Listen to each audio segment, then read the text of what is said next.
ব্রাজিলের সাবেক প্রেসিডেন্ট জায়ের বলসোনারোকে অভ্যুত্থান ষড়যন্ত্রে দোষী সাব্যস্ত করে ২৭ বছরেরও বেশি কারাদণ্ড দিয়েছেন দেশটির সুপ্রিম কোর্ট। নির্বাচনে পরাজয়ের পর ক্ষমতায় টিকে থাকার ষড়যন্ত্রে নেতৃত্ব দেওয়ার দায়ে তার বিরুদ্ধে এ রায় দেওয়া হয়।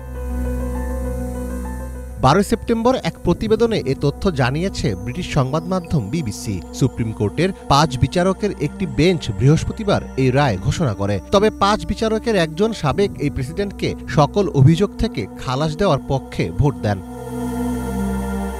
৭০ বছর বয়সী বলসোনারো বর্তমানে গৃহবন্দী আছেন। পালিয়ে যাওয়ার ঝুঁকি থাকায় আগে থেকেই আটক করে রাখা হয় তাকে। তবে তিনি রায়ের শেষ ধাপের শুনানিতে সরাসরি উপস্থিত ছিলেন না। বলসোনারো আগে থেকেই দাবি করে আসছেন যে এই বিচার তার ২০২৬ সালের নির্বাচনে অংশ নেওয়া ঠেকানোর জন্য সাজানো হয়েছে।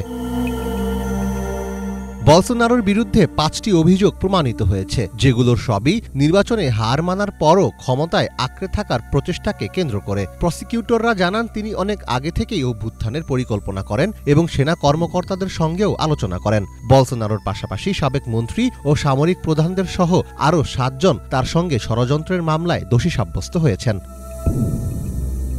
এদিকে বলসোনারোর পক্ষে অবস্থান নিয়েছেন মার্কিন প্রেসিডেন্ট ডোনাল্ড ট্রাম্প। তিনি এ ঘটনাকে নিজের অভিজ্ঞতার সঙ্গে তুলনা করে বলেছেন, আমার সঙ্গেও এমন করার চেষ্টা করা হয়েছিল, তবে তারা সফল হয়নি। মার্কিন পররাষ্ট্রমন্ত্রী মার্কো রুবিও বলেছেন, ব্রাজিলের সুপ্রিম কোর্ট অন্যায়ভাবে বলসোনারোকে কারাদণ্ড দিয়েছে এবং এর সঠিক জবাব দেওয়া হবে।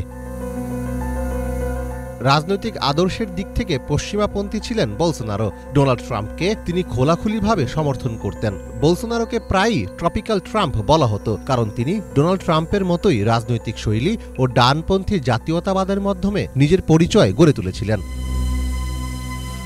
মীর ফজলে রাব্বি, বাংলা ভিশন।